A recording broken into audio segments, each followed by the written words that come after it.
శ్రావణ శుక్రవారం వరలక్ష్మీదేవి కథా ప్రారంభం.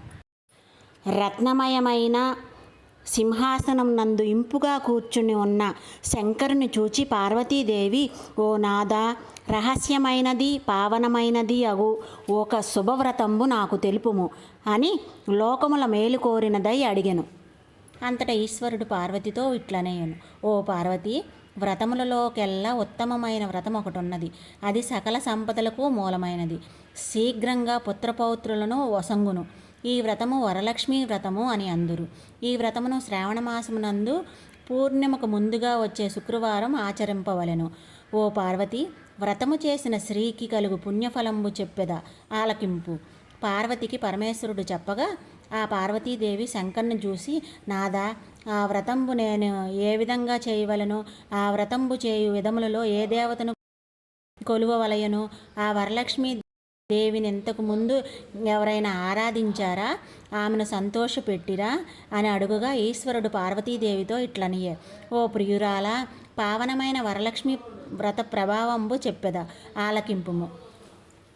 బంగారు ప్రాకారములతోనూ బంగారుమయ పుటిన్లతోనూ కూడి సకల భూషణములచే సింగారింపబడిన కుండిన అను పేరుగల పట్టణం ఒకటి ఉండెను.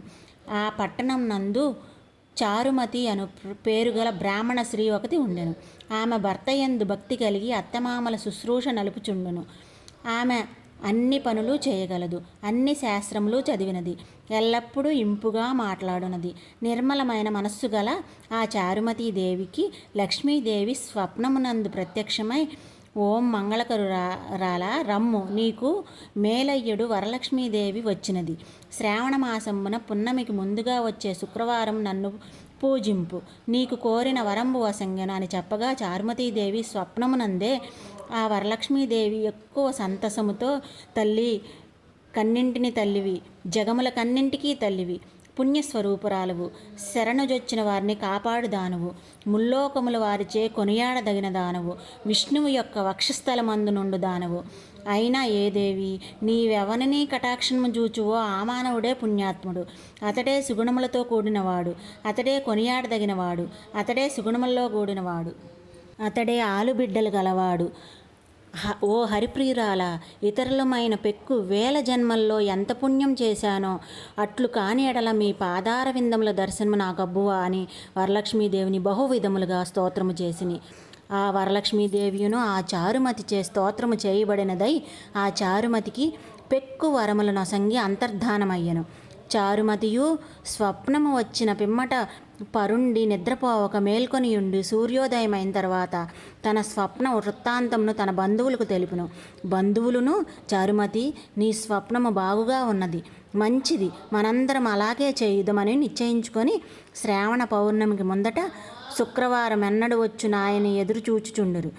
వారి అదృష్టవశమున వరలక్ష్మీ వ్రత దినం ప్రాప్తింపగా ఆ స్త్రీలు మనస్సులందు విచారములు మాని పరిశుద్ధముగా స్నానం చేసి కొత్త కొత్త బట్టలు గట్టి కొత్త బియ్యముతోనూ మర్రి ఇగుళ్లతోనూ నిండిన పూర్ణకుంభమునందు వరలక్ష్మీదేవిని ఆవాహనం చేసి చారుమతి మొదలగు వారందరూ భక్తితో పూజలు సలిపిరి. పద్మాసనే పద్మకరే సర్వలోకైక పూజితే నారాయణి ప్రియే దేవి సుప్రీతా భవ సర్వదా అను శ్లోకమును చెప్పి ఈ వరలక్ష్మీదేవి ఆవాహనం చేసి మరియు కల్పమునందు చెప్పబడిన ప్రకారము షోడశోపచార పూజలను చేసి కుడి అస్తమందు తోరమును కట్టుకొని నేతితో చేయబడిన భక్ష భోజ్య చోష లేహ్య పానీయాది సకల విధ పదార్థములను నివేదనము చేసి నిష్టగల ఒక ముసలి బ్రాహ్మణునకు 12 భక్ష్యములను దక్షిణ తాంబూలాలతో వాయనము ఇచ్చి ఆ దేవి సన్నిధానమున తాము నివేదన చేసినట్టి అన్ని పదార్థములతో కూడిన అన్నమును తనివి తీరా భుజించిరి. తరువాత లక్ష్మీదేవి ప్రభావంబుచే చారుమతి మొదలగు స్త్రీలందరూ వరలక్ష్మీదేవి అనుగ్రహమున ముత్యములు మాణిక్యములు గల హారములు మెడనిండా ధరించిరి. ఇట్లు కలిమియేగాక పుత్ర పౌత్రాదులను ధనధాన్య సమృద్ధిని బడిసి ఎల్లప్పుడూ అన్నదానములతోనూ బంధువుల పోషణ యందును మిక్కిలి శ్రద్ధ గలవారై చతురంగ బలముచే నిండిన తమ తమ గృహంబులకు జనిరి. ఓ పార్వతీదేవి, చారుమతి వలన విన్న ఈ వరలక్ష్మీ వ్రతంబును ఆ నగరం అందుండు వారలందరూ చెప్పుకొనిరి. ఓ పార్వతి, ఇది నిజము. ఈ వ్రతంబునాచరించుట వలన మానవులు శుభములు బడయుదురు. చారుమతీదేవి మూలమును మనము కోరిన కోరికకెల్లా బడిసితిమి. చారుమతి ఎంత పుణ్యాత్మురాలు, ఎంత మహిమ గలది.